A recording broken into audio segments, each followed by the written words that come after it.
Hello guys, video thang nengal ole leta am tuntum video turi hey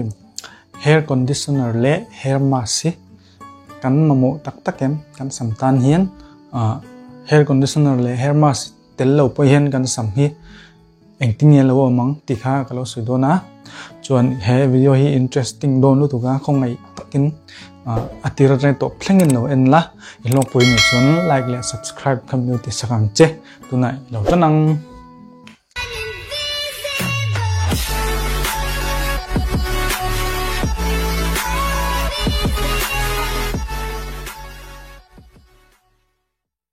chuan shampoo in emo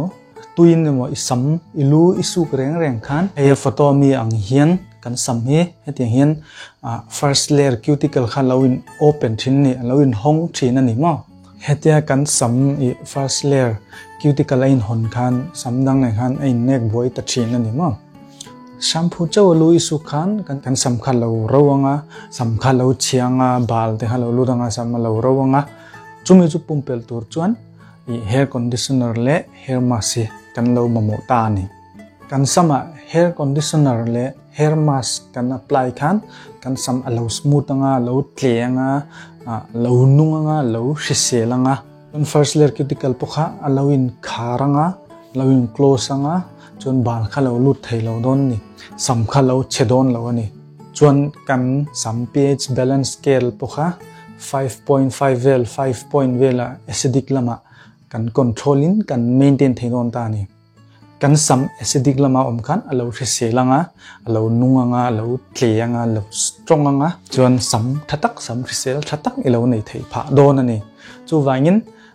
shampoo lu issue rengin conditioner mo mask lo mange ngeng che chun he video hi khoi takin thain ti chun lo like la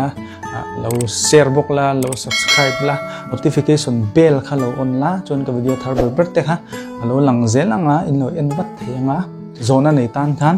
description IG link ka da WhatsApp group link po ka da in lo join nga zona in du sam lampang in lo zo tanga pen ka lo chang zel don ni chun tum video chun kha jong khan ta se in the vine bye bye